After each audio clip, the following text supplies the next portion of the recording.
ये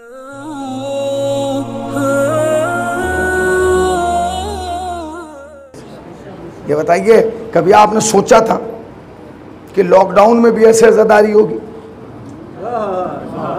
मैं जुलूसी तो नहीं निकला, बाकी तो हम दिल भर के हुसैन को रोए, दिल भर के मातम किया है। लोगों ने बड़े फ़ोन किए हमें भी मुहर्रम से पहले, मौलाना अज़ादारी का क्या होगा? मैंने कहा आप परेशान ना होइए। अरे भला कैसे परेशान ना हो, आखिर मुहर्रम आने वाला है, हम शिया हैं। तू शिया है, अज़ादारी का वारिस नहीं है, वारिस पर्दे में है।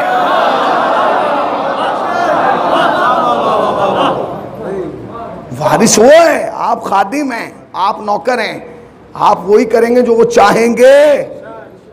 और ये साल तो हमारे लिए सबसे मुबारक साल था, इसलिए कि जितनी मजलिसें इस साल हुई इतनी कभी हुई नहीं। वरना वक्त का यजीद तो ये चाहता था कि मजलिस हो ही ना, मगर जितनी अज़ादारी रोकने की कोशिश की जा रही है उतनी ही अज़ादारी बढ़ती जा रही है। इतनी अज़ादारी बढ़ी, इतनी बढ़ी कि घर घर फर्श अज़ा बिछा। कोई घर ऐसा नहीं रहा जहां अज़ादारी ना हुई हो। और यही तो ज़ैनब की ख्वाहिश थी कि घर घर फर्श अज़ा बिछे, घर घर हुसैन का मातम, घर घर मजलिस अज़ा हो, घर घर हुसैन के चिराग जलें, घर घर हुसैन का पुरसा हो। इसीलिए तो फातिमा ने पूछा था, बाबा जब मेरा हुसैन शहीद किया जाएगा आप होंगे? नहीं मेरी बच्ची। अली होंगे? नहीं मेरी लाडली। बाबा क्या मैं रहूंगी? नहीं मेरी बच्ची। हसन? नहीं मेरी लाडली। उसे एक जुमला कहा तो बाबा मेरे हुसैन को रोएगा कौन?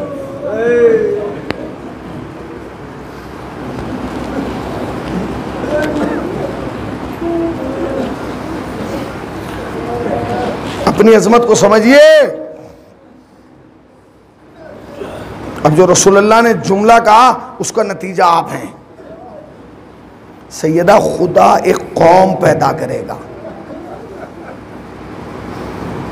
इसके जवान तेरे जवानों को रोएंगे, जिसके बूढ़े तेरे बूढ़ों को रोएंगे, जिसके बच्चे तेरे बच्चों को रोएंगे, जिसकी औरतें तेरी औरतों को रोएंगे। आज यही हो रहा है। हमारे बूढ़े हुसैन के बूढ़े को रो रहे हैं, हमारे जवान अली अकबर को रो रहे हैं, हमारी ख़वातीन करबला की ख़वातीन को रो रही हैं। सलाम करो हुसैन को। जानते हैं कल का दिन बीच में, परसों रोज़े अरबईन है, जिसे हम कहते हैं चेहलुम। दुनिया में कोई भी मरे सबका चेहलुम एक बार होता है, हुसैन का चेहलुम हर साल होता है और उसी आन बान शान से होता है जैसे होता था। ये क्यों होता है? इसलिए कि हुसैन का चेहलुम वक्त पे हो ना पाया।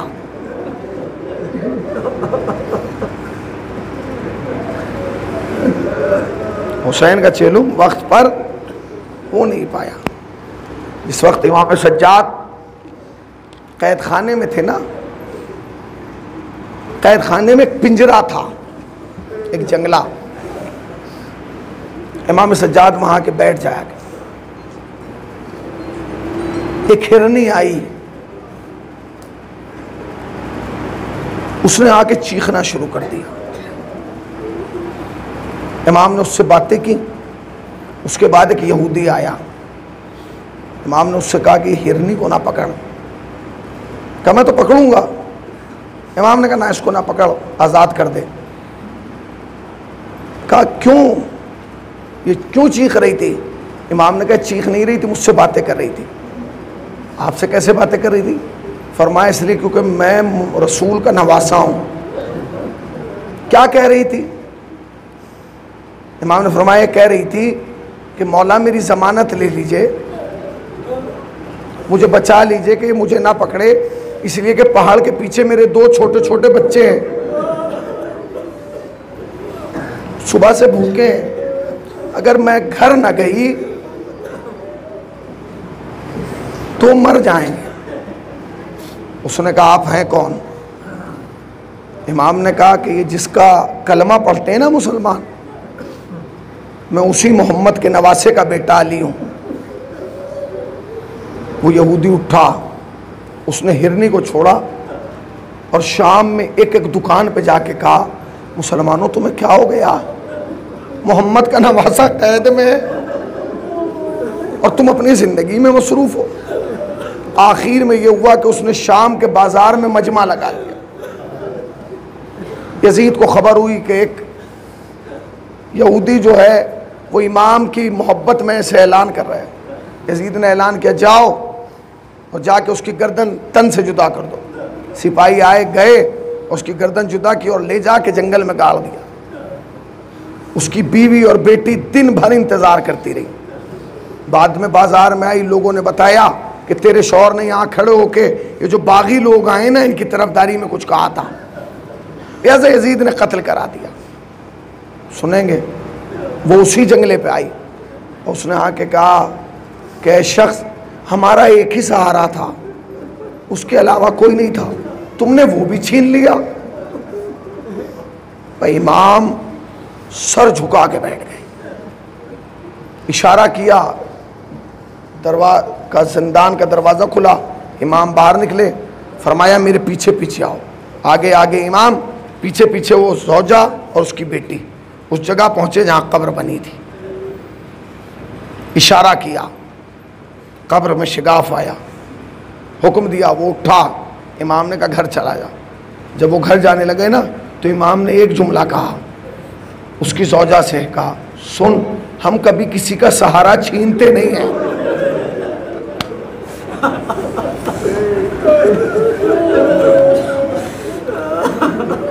हम खुद बेसहारा हैं मगर किसी का सहारा नहीं छीनते। उसके शौहर ने इमाम ज़ैनुल आबिदीन को देख के कलमा पढ़ा कि मुझे मुसलमान कीजिए। वो इमाम के हाथों पे मुसलमान। तारीख कहती है कि उसने आके फिर शाम की गलियों में इमाम सज्जाद का प्रचार करना शुरू कर दिया। मुसलमानों, तुम्हारी गैरत को क्या हो गया? एक इनकलाब पैदा होने लगा। यजीद ने कहा इसे कत्ल करो। सिपाहियों ने कहा जितनी बार कत्ल करोगे सज्जाद उतनी बार जिंदा करेगा। कहा तो क्या करो? कहा जल्द से जल्द सज्जाद को शाम से बाहर भेज दे, वरना इनकलाब आ जाएगा। उसने इमाम सज्जाद को बुलाया, बुला के गया, सज्जाद, हमने तुम्हें आज़ाद कर दिया, चाहे मदीने रहो चाहे करबला चले जाओ, तुम्हारी मर्जी है। दुनिया में उसूल है कि शर्तें वो मनवाता है जो जीतता है। सैयद सज्जाद ने अपनी शर्तें रखी। पहली शर्त रखी, यजीद हमारे सर हमें वापस करेगा, जो हमारे शोहदा के सर हैं वो वापस करेगा। का मंजूर है। का उसके बाद हमारे तबर्रुकात जो तूने छीने शाम गरीबा वो वापस करेगा। का ठीक है। उसके बाद इमाम ने कहा और एक मकान खाली कराएगा जिसमें हम पहले अपने बाबा को दिल भर के रोएंगे। यजीद ने तीनों शर्तें मानी, मकान खाली कराया गया। सारी बीबियां उस मकान में बैठी। जानते मजलिस का अंदाज क्या था? मजलिस में मसाइब नहीं पढ़े गए। 18 महीने के बाद बीबियां एक साथ खुल के बैठी थी। चारों तरफ शाम की बीबियां आ गई। एक बीबी ने कहा वाह अब्बासा, बीबियों में कोहरा। दूसरी बीबी दूसरे कोने से बोली वाह अकबरा। तीसरी ने कहा वाह कासिमा। चौथी ने कहा वाह हुसैना। मसाइब की जरूरत ही नहीं थी। जब लैला ने कहा ना वाह अकबरा, तो एड़िया रगड़ता हुआ अकबर नजर आने लगा। जब कहा ना वाह अब्बासा, तो कटे हुए बाजू के साथ अब्बास नजर आने लगे। इसलिए कि अभी करबला बिल्कुल सामने थी। जब बीबियां रो चुकी तो यजीद ने तबरुकात भेजना शुरू किए। तबरुकात में जानते हैं क्या थे? पहले शोहदा के सर। पहला सर जानते हैं किसका आया? पहला सर खुल के नहीं आया, थैले में आया। जाके सिपाही ने थैले में हाथ डाला, जब सर निकाला बीबियां बेहोश होकर गिरने लगी। वो सर जानते किसका था? वो सर अब्बास का सर था। उम्मे कुलसूम आगे बढ़ी, कहती है लाओ ये सर मेरे गाजी का मुझे दे दो। गाजी का सर उम्मे कुलसूम को दे दिया गया। फिर अली अकबर का सर आया, फिर अली असगर का सर आया, फिर उन्होंने मोहम्मद के सर आए। एक सर ऐसा आया जिस सर को देख के सारी बीबियां उठ गईं। ये किसका सर है? शाम की औरतों ने पूछा, कहते यही तो हुसैन है। ज़ैनब ने हुसैन के चेहरे से खाक को साफ किया, सामने रखा, बहुत देर तक मुंह देखती रही। उसके बाद एक जुमला कहा, कहती है भाई बहुत सारी बातें करना थी मगर पहले तुझसे माफ़ी मांग लूँ। बीबियों ने कहा ज़ैनब क्यों माफ़ी मांग रही है? खैर तो है। अब जो ज़ैनब ने कहा ना तो रबाब बेहोश हो गई। कहती है भाई माफ़ी इस बात की, जब करबला से चली थी आपने सकीना को साथ भेजा था।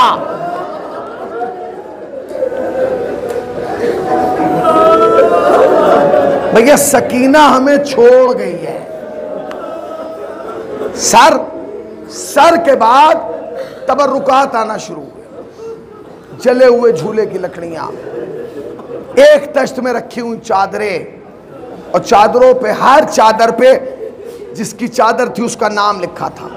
ज़ैनब बिन्त अली, उम्मे कुलसूम, उम्मे फरवा, रुकैया, ऐसे ऐसे नाम तश्त ला के रखा गया। ज़ैनब ने तश्त को देखा, देख के नाम पढ़ा, उम्मे कुलसूम ये तुम्हारी चादर, रबाब ये तुम्हारी चादर, लैला ये तुम्हारी चादर, उम्मे फरवा ये तुम्हारी चादर, कुबरा ये तुम्हारी चादर, अम्मा फिज़ा ये तुम्हारी चादर। सब बीबियों को 18 महीने के बाद ज़ैनब ने चादर में देखा। ज़ैनब बीबियों को देख रही हैं, सारी बीबियां तश्त की तरफ देख रही हैं। अब जो ज़ैनब ने तश्त की तरफ देखा तो तश्त में भी एक चादर बाकी थी। ज़ैनब ने कहा या अल्लाह, बीबियां तो सब चादर पहन चुकी, ये चादर किसकी है? अब जो उठा के नाम पढ़ा तो चादर के कोने पे लिखा था सकीना बिन्तुल हुसैन। रोने में कोताही ना हो, मैं बड़े आहिस्ता से पढ़ रहा हूं, ताकत नहीं है, मुसलसल सफर में हूं। सकीना चादर को ली, दौड़ी, कब्र सकीना पे लाके डाल दे। सकीना तुम्हें चादर ओढ़ने का बड़ा अरमान था ना मेरी बच्ची, तो चादर ओढ़ लो।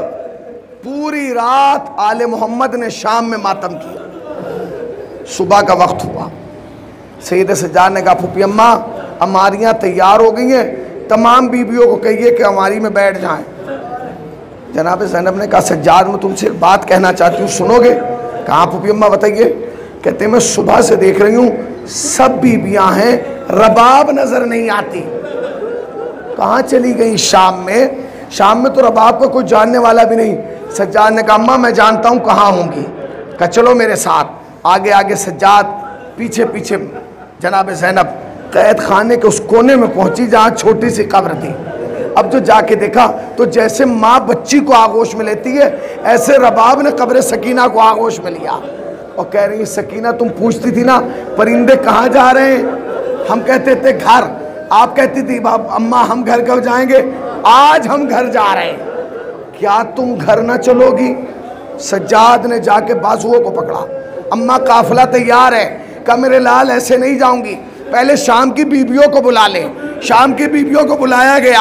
रबाब ने हाथ जोड़ के कहा बीबियों हम तो जा रहे हैं, बस इतनी ख्वाहिश है हर रात आके कब्र सकीना पे एक चिराग जला देना।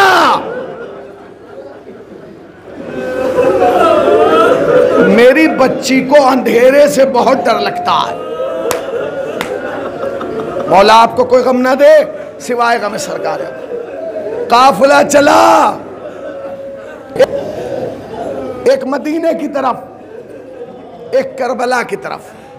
बशीर ने पूछा मौला मदीने जाएंगे या करबला? करबला का नाम आया, ज़ैनब के महमल से आवाज आई सज्जाद करबला चल करबला। हुसैन के बेटे ने बशीर से कहा बशीर करबला लेके चलो। काफिला करबला की तरफ चल दिया। करबला में सिर्फ कब्रें हैं और रसूल का एक सहाबी है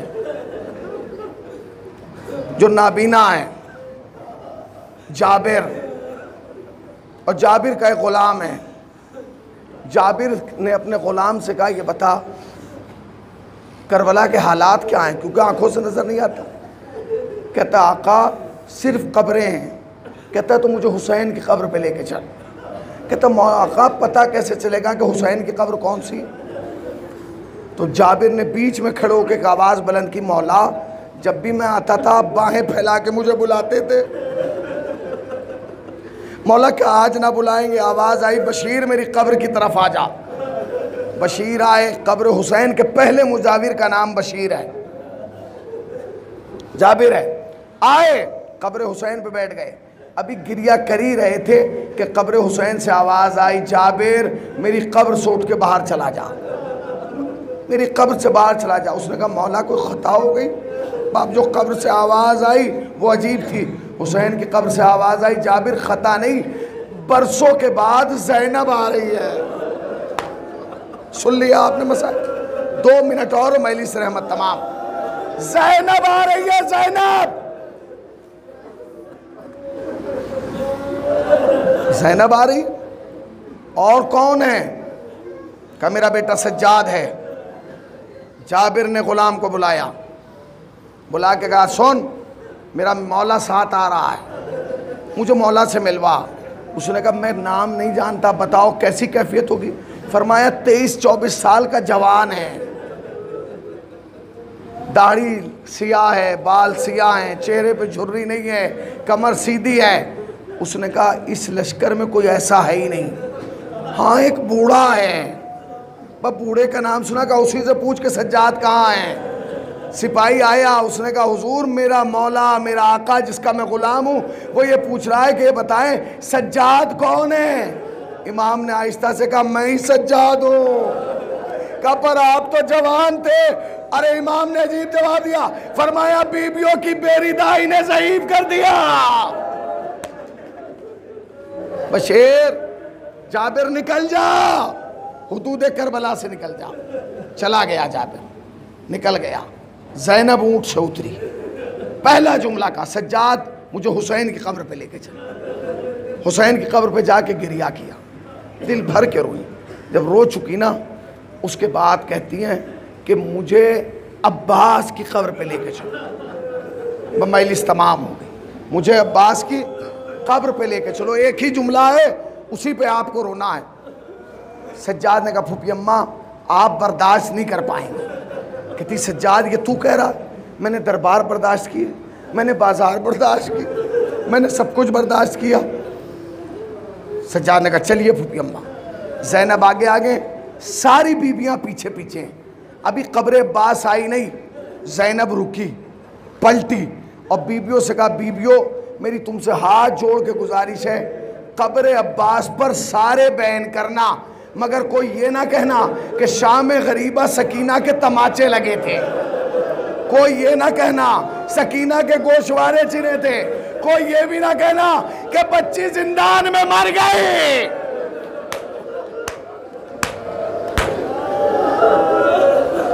थक गए आप, थक गए ना, रो रो के थक गए ना। मगर ये सोचिए कि आप जब तक रोएंगे पानी के आंसू रोएंगे। सज्जाद जब रोया, बड़ी तफसील से मैंने मसाए पढ़ दिए भाई, बड़ी तफसील से। 2 जुमले और मजलिस रहमत तमाम। बीबियों कोई सज्जाद अब्बास की कब्र पे जाके शिकवा ना करे। ठीक है बीबी। पहुंचे, सज्जाद ने दूर से कहा ये मेरे चचा की कब्र है। सज्जाद ये किसकी कब्र है? कहते मेरे चचा अब्बास की। ज़ैनब ने सज्जाद का चेहरा देखा, फिर कब्र को देखा, फिर चेहरा, फिर कब्र। सज्जाद तू इतनी जल्दी अपने चचा को भूल गया? फरमाया नहीं फूफी अम्मा मैं नहीं भूला। कहा नहीं तू भूल गया। कहा नहीं। कहा सज्जाद क्या तुझे नहीं पता कि तेरे चचा का कद कितना दराज था? 2 रकाब वाले घोड़े पे अब्बास बैठते थे तो पांव जमीन पे खत खींचते थे, और तू मुझे इस कब्र पे लाया। सज्जाद ये अब्बास की नहीं असगर की कब्र होगी, इतनी छोटी होगी, भाई ये कहना था सज्जाद ज़मीन पर बैठ गए। कहते सज्जाद ने अजीब जुमला कहा, कहते हैं फूफी अम्मा मैं कुछ भूला नहीं। फूफी अम्मा आपको वो कद याद है कि जिस कद को लेके मेरा चचा खेमे से निकला, मगर फूफी अम्मा आप जानती नहीं, शाम गरीबा जालिमों ने चचा के जिस्म के इतने टुकड़े किए कि मैंने एक कटड़ी बना के चचा को दफन किया है। ए फूफी अम्मा ये मेरे चचा की कब्र है। ज़ैनब ने अपने आप को कब्र अब्बास में गिराया। वाह अब्बासा, वाह मुसीबत, वाह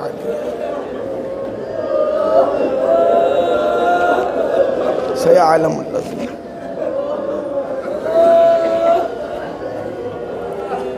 ज़लमन अय्याम रब्बना तक़ब्बल मिन्ना इन्नका अंतस समीउल अलीम।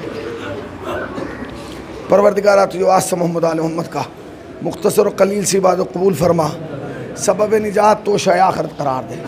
खुदाया इस ज़िक्र के वसीले से इस बस्ती पर अपनी रहमत बरकत नेमत मग़फ़िरत नाज़िल फरमा। खुदाया हाज़रीन मजलिस को साल के अंदर अंदर ज़ियारत करबलाए मौला से मुशर्रफ। जो एक बार जा चुका है उसे दो बार बुला ले, जो दो बार जा चुका है उसे बार बार बुला ले। आँख बंद ना हो जब तक रोज़ा हुसैन का दीदार ना कर लें। खुदाया हम वारिस को तो वे बेवारिसों की तरह ज़िंदगी गुजारें। वारिस अज़ा हज़रत इमाम ज़माना के ज़हूर में ताजील फरमा, ताजील फरमा, ताजील फरमा। हमें सरकार के आवान अनुसार में